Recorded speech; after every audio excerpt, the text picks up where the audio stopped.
Squadron 42. Just to outline it, there's two sides of Star Citizen. There's the persistent universe, which is like I was going to say world's biggest, but it's technically like supposed to be a galaxy universe, whatever, sandbox. So it's a massive sandbox where you can do kind of everything, do whatever. And then there's also the single player mode. And the single player mode is something that's been in the works since the initial like fundraising Kickstarter thing. And it's been in the works for ages. They have actors like Mark Hamill or what's his name? Gary Oldman. They've got a lot of like big name talent with it, but it's also been delayed like everything else having to do with Star Citizen. With this, like, it's really bizarre because they said last year at CitizenCon that they were basically in the polishing phase.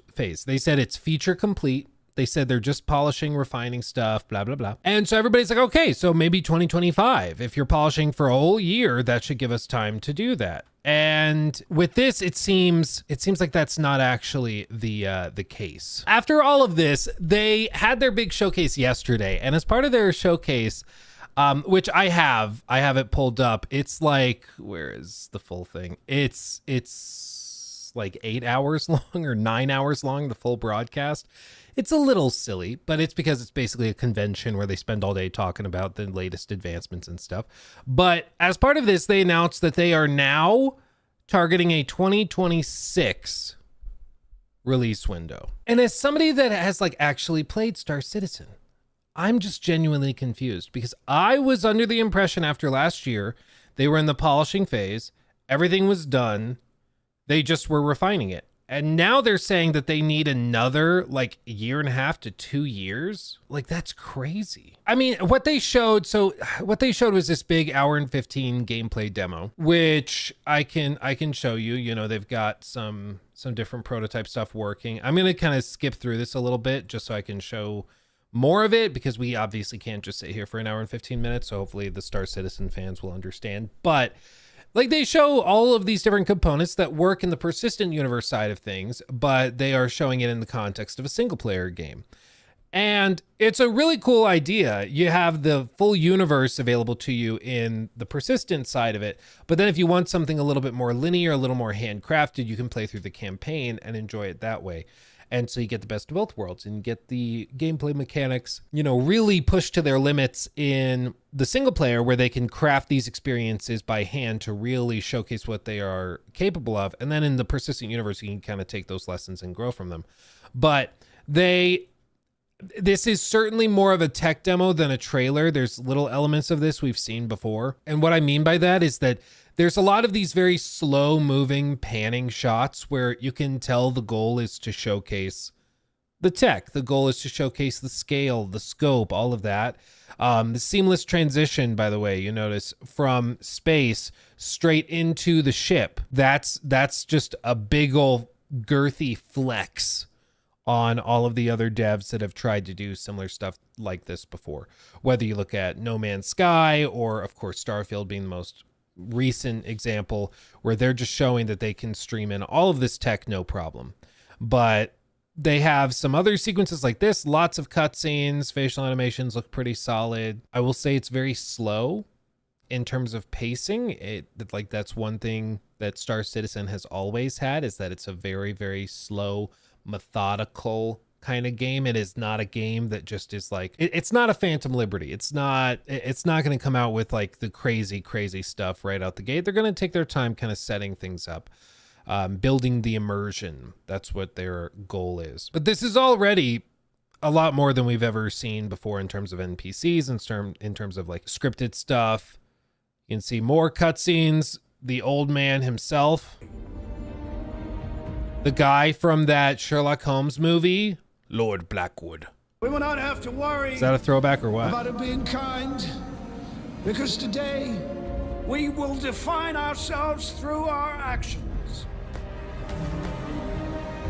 You want to know what's crazy is that they've been working on this so long. Gary probably recorded all this dialogue back in like 2014, 2015, and it still hasn't been like fully utilized. Now, maybe people are like, actually, Luke, he came on the project later, but the point is like they hired a lot of these actors back around that era and did a lot of recording with them, and they've probably done reshoots and stuff, but this has been in the works for so freaking long, it's kind of insane.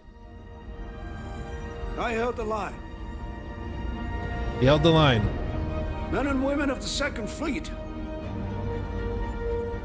I am proud to stand with you today. Good luck. Bishop out. Nice speech. Any word from the recon team? Not yet. Let's get into position.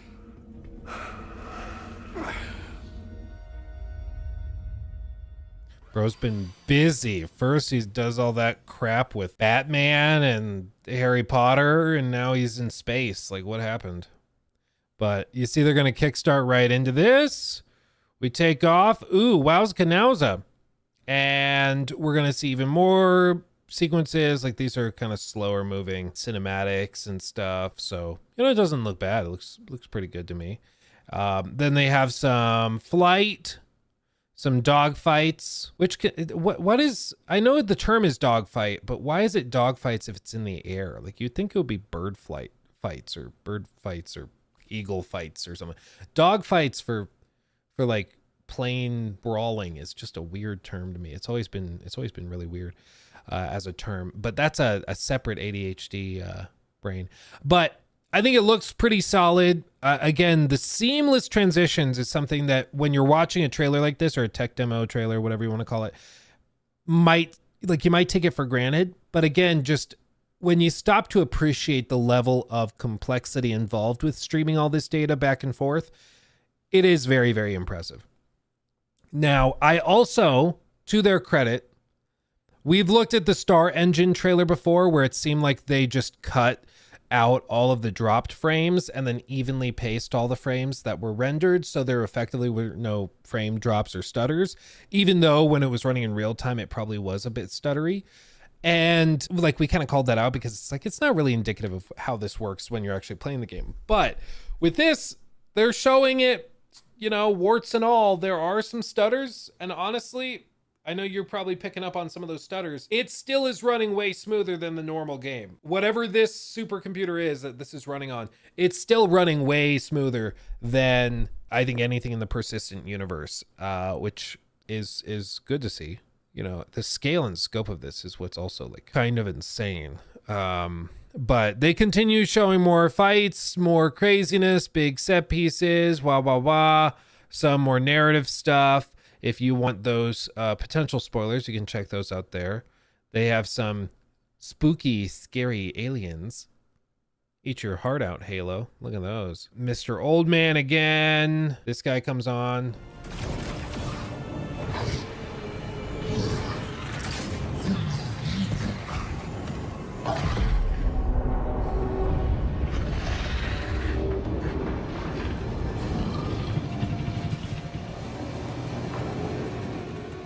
Smooth transition. That's pretty smooth. Give them that. So my question has always been like, okay, they have amazing tech. Nobody's doubting that. How does it translate to a solid video game though? You know, like, because there's elements of Star Citizen that are very, very impressive, but they do not fit into the standard like video game mold where people expect like really, really straightforward, easy to understand objectives. People expect there to be certain levels of progression and improvements for their characters and abilities and stuff. There's sort of a dopamine drip and gameplay loop that has to be set up.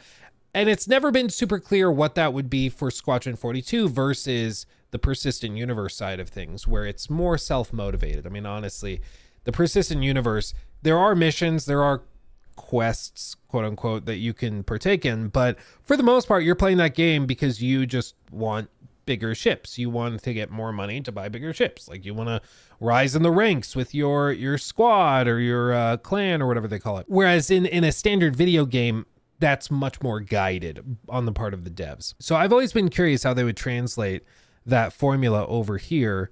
And so far, I mean, it just looks like a really, really ambitious looking first person shooter with space combat and stuff, which is not bad. I mean, the only thing is you're going head to head against some juggernauts, which, you know, somebody in chat brought up that this would be launching right around the time of a new Halo, which is true. I'd be really fascinated to see what Halo's doing, frankly, but I guess time will tell. But, ooh, no, spooky alien. Uh-oh. So we'll forward through again because I don't want to just spoil everything. We have some, like, space platforming a la Dead Space a little bit. Ooh. Okay.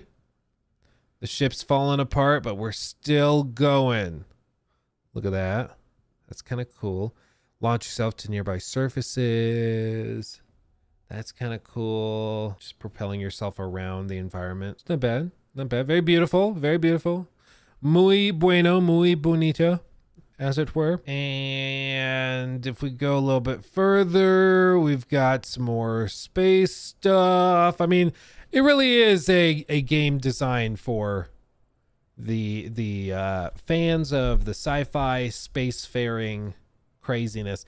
I will give them. Not many trailers are dropped in ultra wide, and I love ultra wide. If I could, I would totally like play all my games in ultra wide. I just love it. I eat it up. But I understand that YouTube is built around 16:9, so I can't really do that.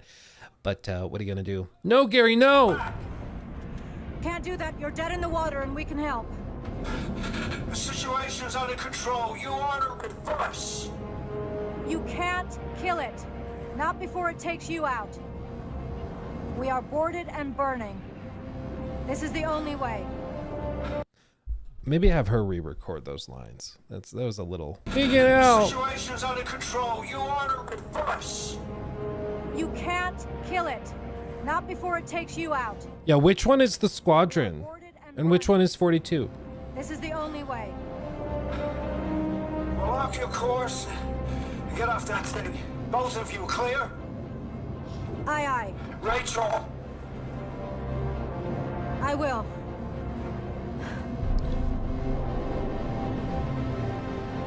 Damn it.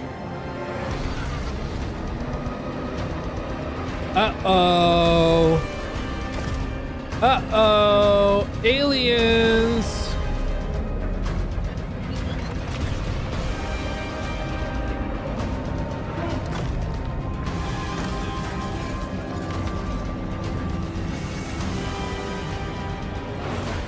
Dude, alien stuff always looks so much cooler than our stuff.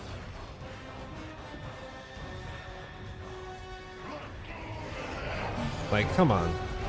Our stuff is always like so smooth and slick. We're about to have company. I've got to try and divert as much energy as I can to the engines. So I'm gonna need you to hold them off. Go now. Yes, sir. Uh-oh, time to go shooty shoot.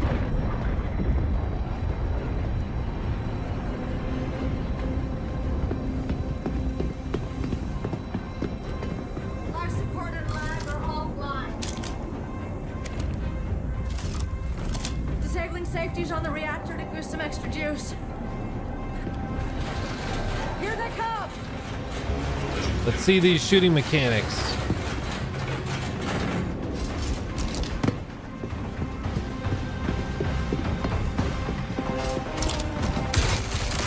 Incoming! Spray and pray. Keep it up. Another breach!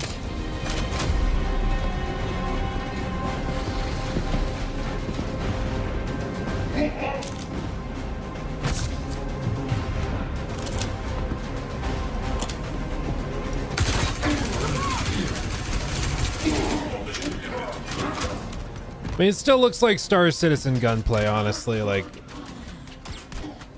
pretty light. We're doing good. We've got more fuel coming! I appreciate the alien bodies aren't immediately despawning, though. Danger.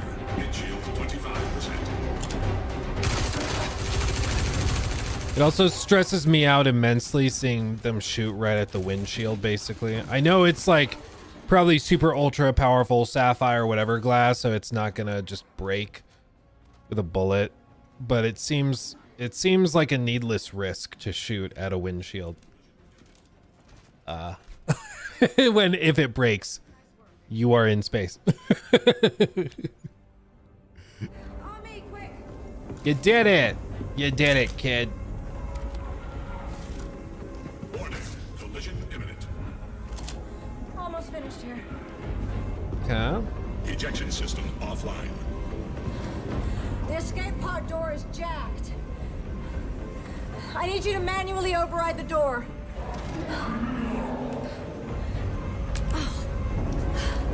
Give me your rifle. I'll cover you. I just need a minute to finish up here. Okay. Override the dorm, What's the huh? status on the door?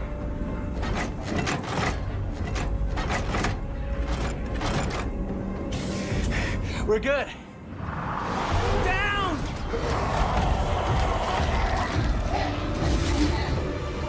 Squish! Captain.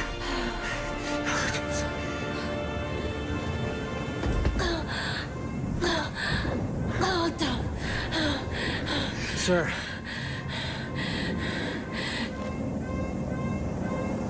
Don't argue. Just do me a favor.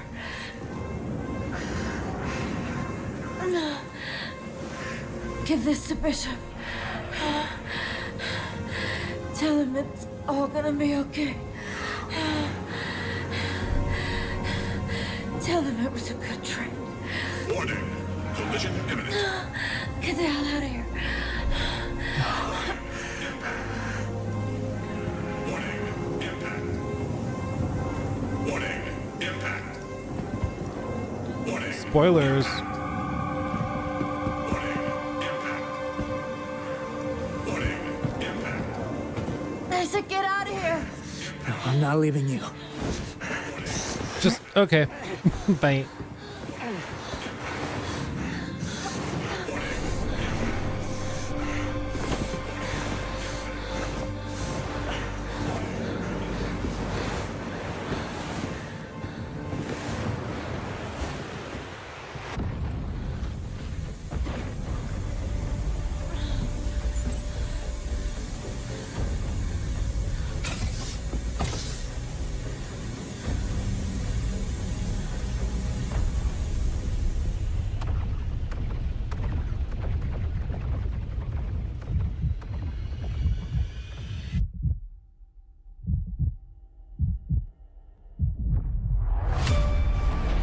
I do solemnly pledge, mind and body, I will defend the Empire with my life. Your application to the Flight Academy has been reconsidered. Captain McLaren had submitted a letter of recommendation on your behalf before the battle. Hey, it's fine. It's fine. You're safe.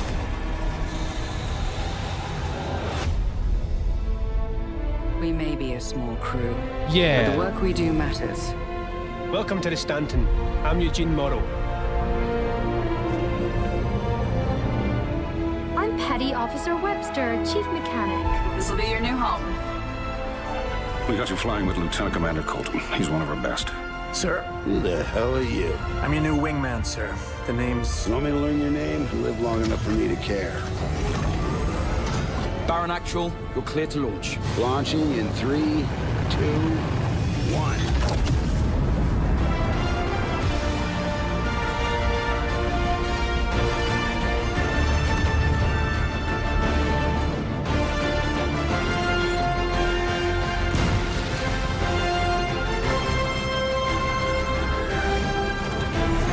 They've been cooking with these environments. Look at those. Jesus.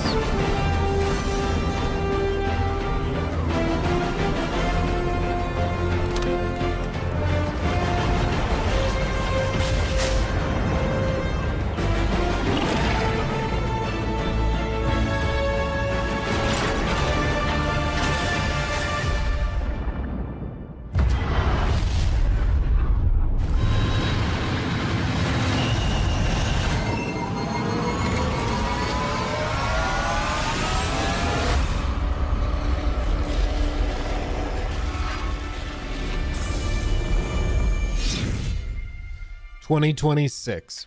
So I don't think it looks bad. I think parts of it look actively really good. There's parts, like little tidbits here and there, which are like, maybe it needs a little bit of work. But again, like they said last year, it was content complete, which means the content is complete.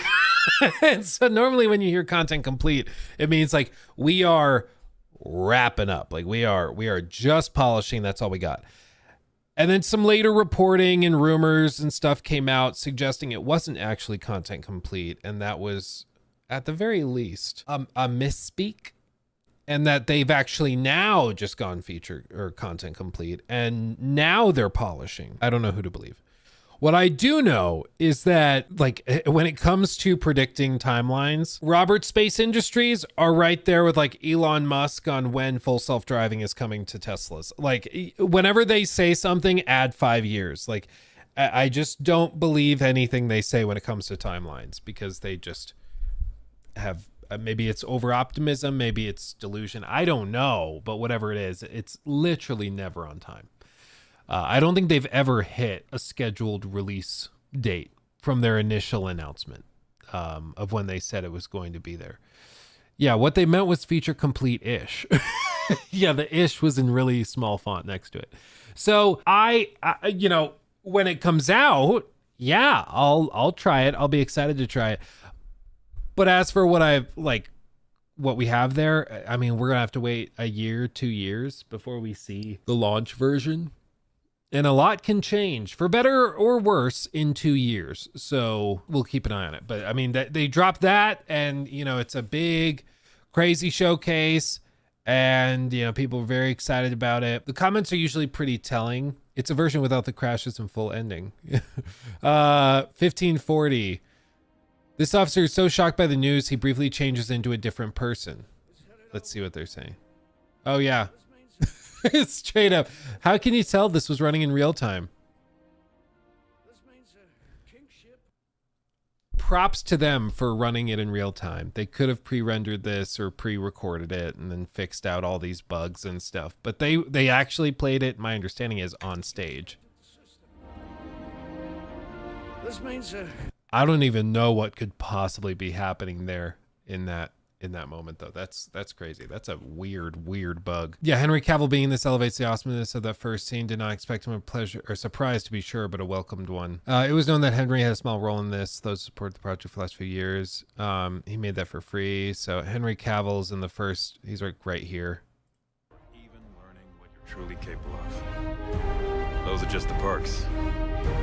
I'm Commander Ryan Enright. I fly Navy.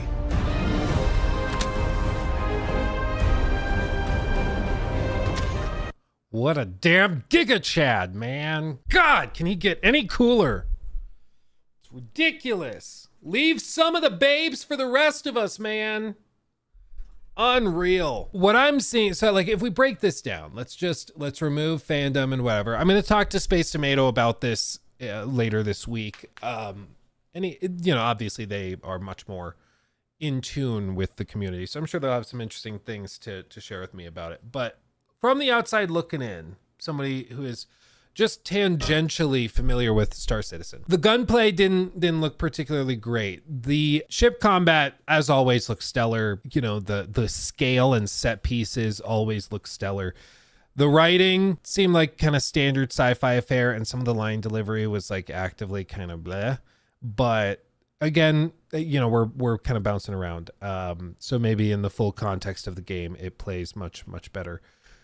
Not totally sure, but I do think that it could be a good time from what I'm seeing. I don't know if I would go so far as to say masterpiece based on this footage. But again, I would love to be wrong. But looking at this, I'm like, yeah, probably like 8.5 out of 10 when it's fully polished and not stuttering and stuff, if they can keep this level of production value up. But yeah, I mean, for a lot of Robert Space Industry fans who've been following Star Citizen for a decade plus, at this point it's been like 12 years since the initial Kickstarter. This is like the realization of something they've been hoping for and looking forward to for a decade, an actual decade. And they're actually seeing an extended cut of gameplay. They're seeing it running in real time. They're seeing warts and all, some bugs and all, but it's actually a game as far as they can tell. Like, it actually looks to be real, and that's exciting. And, you know, from the outside, we're looking at it and we're like, yeah, it's a game that they've spent over a decade on. Like, you'd hope that they'd have something to show. So from the outside, it's not that impressive, other than the like scope and scale of the environments and the seamless data streaming and all that, which is very impressive. But seeing a trailer or something like this isn't particularly remarkable unless you kind of understand the context of what Star Citizen fans have been going through for like a decade. But, you know, they do all sorts of really, really crazy stuff with like the destruction of the ship. Like, they do a lot of really crazy stuff. But I hope that it's tremendous, because if this ends up being really amazing and it holds like Halo, what is it now? Halo Studios, is that all they call it? If it ends up turning that into something that's like awesome, because the expectations have risen and the standards have been raised, that's awesome. So more competition is always good, and I really hope that they nail it. And just for the Star Citizen fans who've been waiting for this for a decade, like, you'd kind of hope that they get a single W, you know. John Robert Halo. Oops, he's gone. But it is giving me those Halo vibes, I'll tell you what. Just a little bit. I just hope they can polish it up. I'll just see what happened to that tank. Watch this tank. Bloop. And it's gone. So they'll continue polishing it, but again, props to them for running it in real time.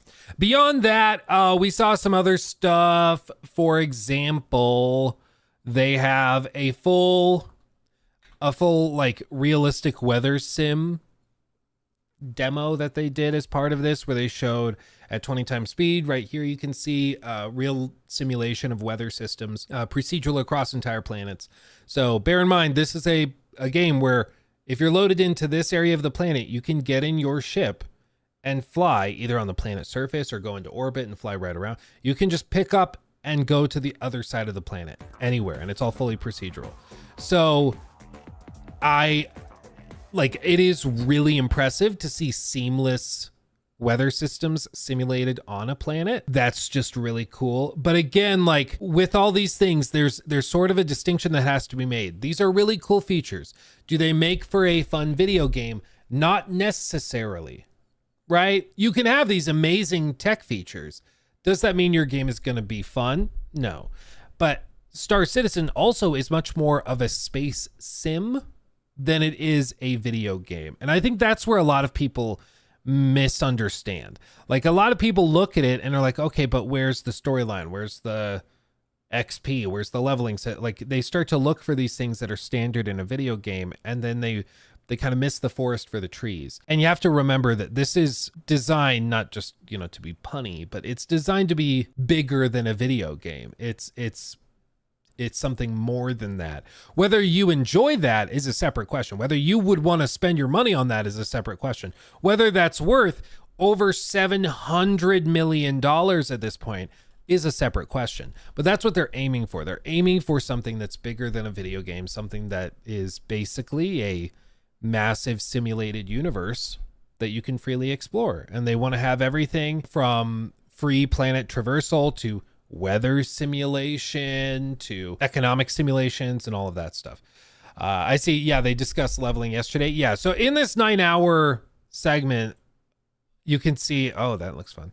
You can see that they go and they interview attendees. They walk around the show floor. They have little discussions of different things when they're doing it. It's basically just like a dedicated convention to the work on this. They have a little segment on monster hunting. Interesting.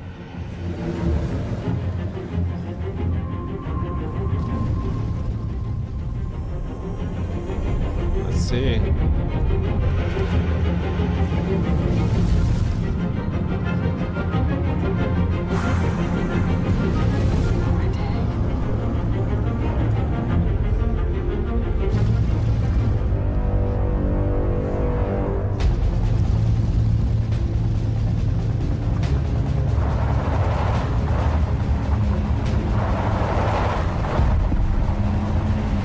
Uh-oh.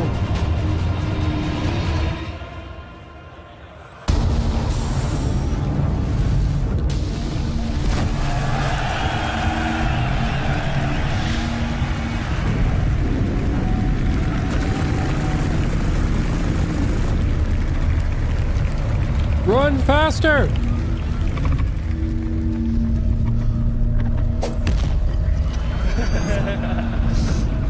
So I'm pretty sure that this...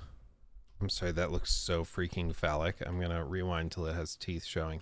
I'm pretty sure this is just a nod to a demo from like years ago where they showed a giant sandworm out on a planet that you landed on. And it was one of those things that was like totally scripted, but they kind of implied that it wasn't totally scripted. And so it just always kind of rubbed people the wrong way. But now they're actually showing it in the game. And whether this ends up being something you can actually see is a separate issue.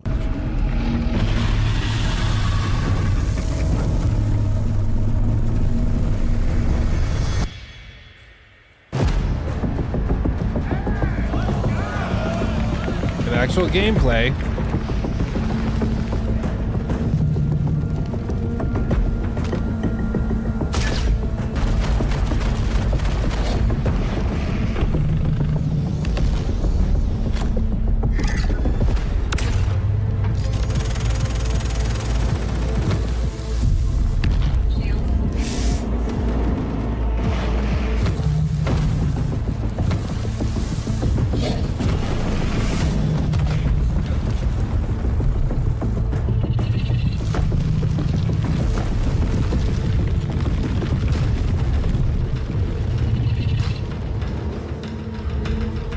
Ooh, spoopy.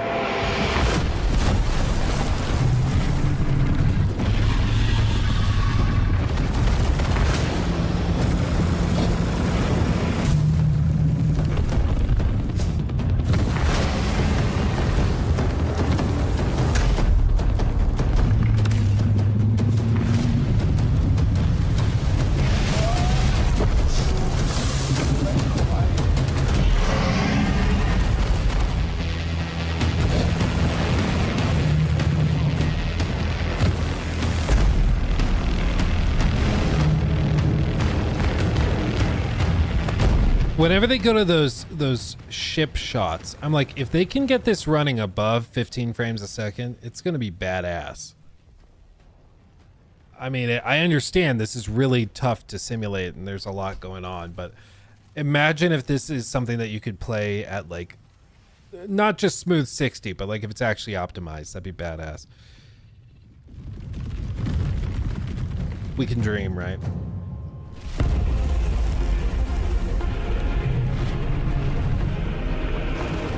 How is this badass?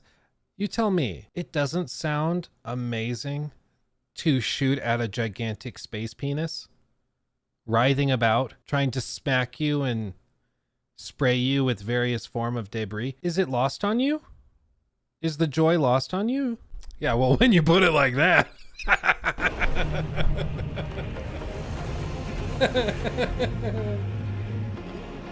Oh, man.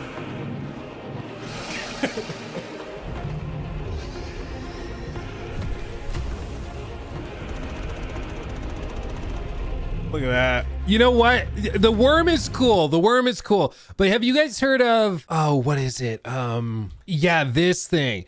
The giant squiggoth or squiggoth in Warhammer 40K. Imagine if you could fight one of these things. Like, they are just these gigantic, like, walking monsters that have like whole fortresses built on their backs and stuff. Imagine if you went to a planet and you just found one of these things walking around. And it's like the one thing or a few of those on the planet, but you like you can fight them, but then you have all of the little clan members on top shooting at you with their various guns or massive cannons and stuff.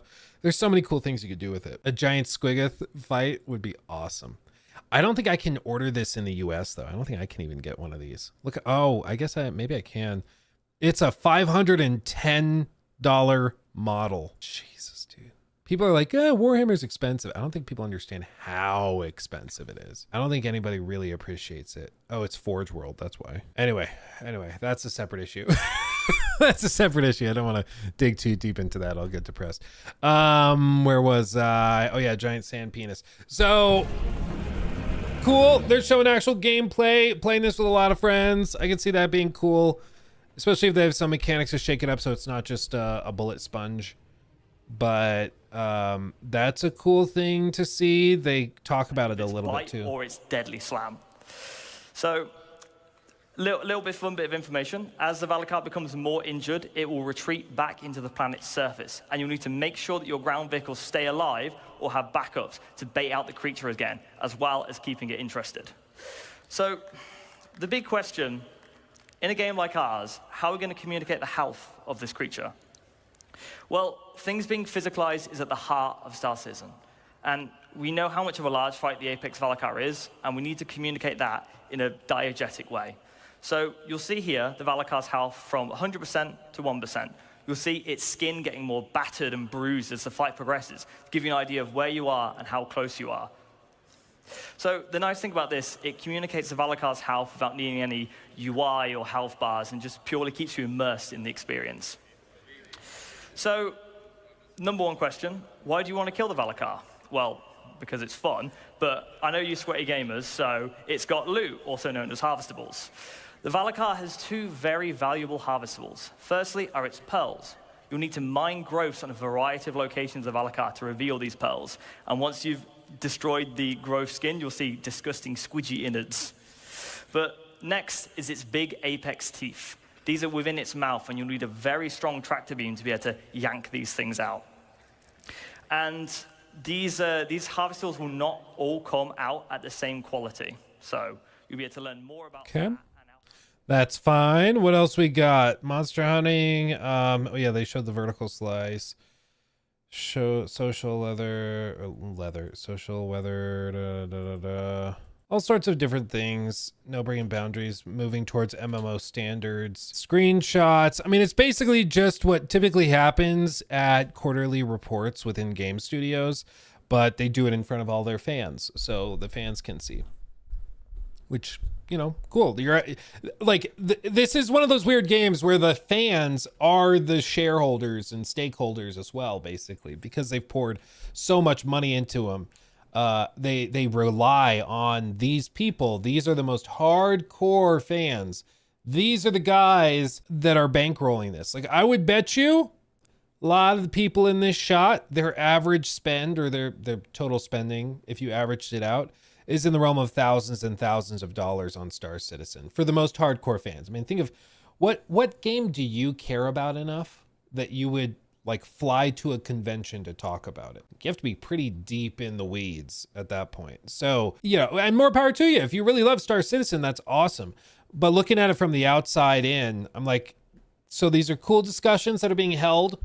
I still am blown away that we're just getting the deadlines pushed back further and further and further. You know, Squadron 42 gameplay, yeah, it doesn't look bad at all, but it's coming like 2026, and they said they were polishing it last year. I saw people on Reddit that were suggesting that they were going to shadow drop it this fall. Like the expectations are just really whack. Denko, people hate on chip prices, and while the criticism is valid, it's also the only way to build such a game. No publisher has $1 billion for an indie company. No, absolutely. Like, that's why these people who want this type of game have flocked to them, because there literally is no other way or other place where you're going to get it. Like, this game will have a budget, not quite on the level of GTA 6 to be clear, but it will have a budget approaching like other massive MMOs when it comes out.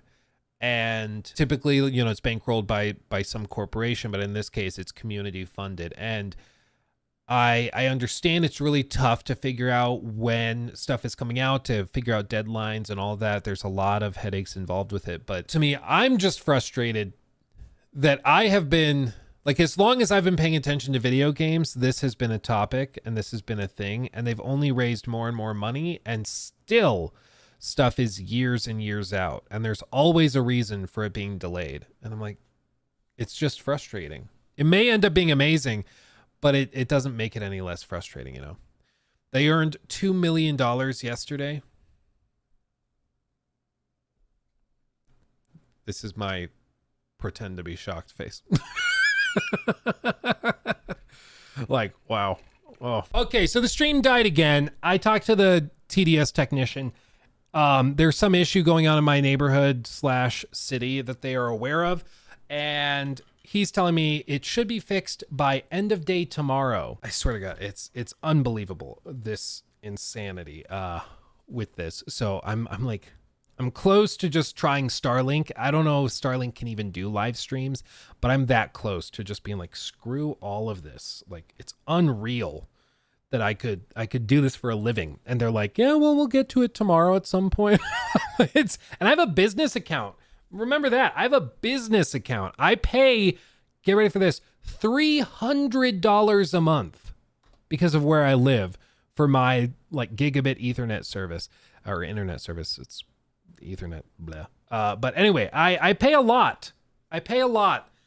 And I still am dealing with this. Choose where you live carefully, boys and girls, because the internet service providers, if you only have one or two in your area, they will screw you and you don't have a choice. But anyway, all that to say, I'm just going to record the rest of this and we'll stitch it on after the fact. So to wrap up all of this, I think Star Citizen, it's more Star Citizen. Anytime anybody's hoping for the year to come around and then we get the CitizenCon announcement and we're hoping for like some big revelation that they've made the progress we were hoping for and they're going to actually like deliver it now. Like it just never happens. I hope that they can continue to make improvements because I do think that Star Citizen in many, many ways is wildly impressive.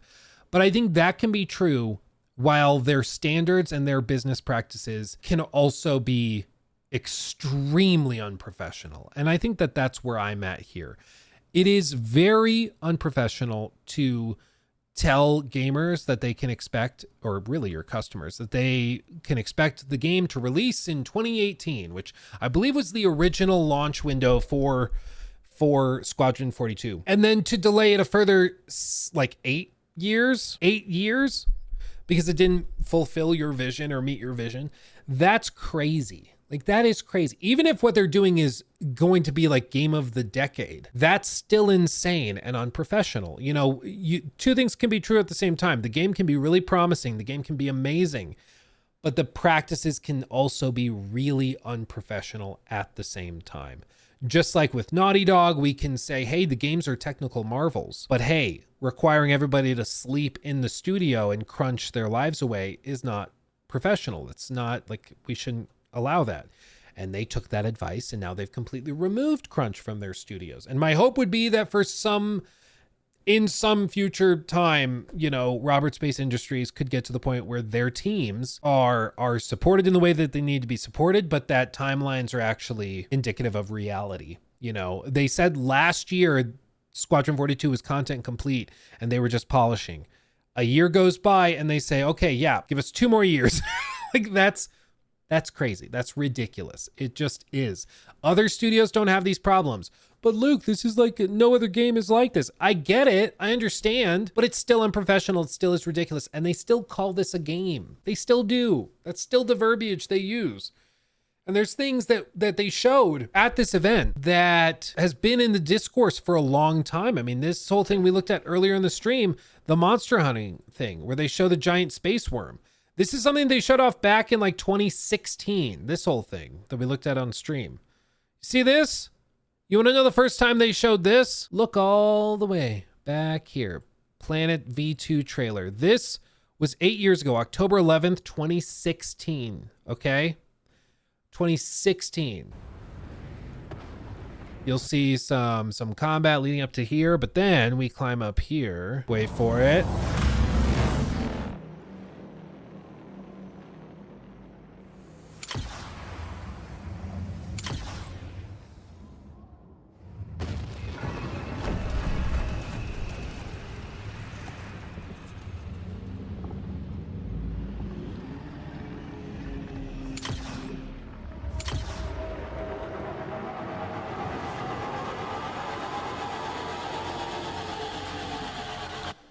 It's the same model. It's the same thing. Like,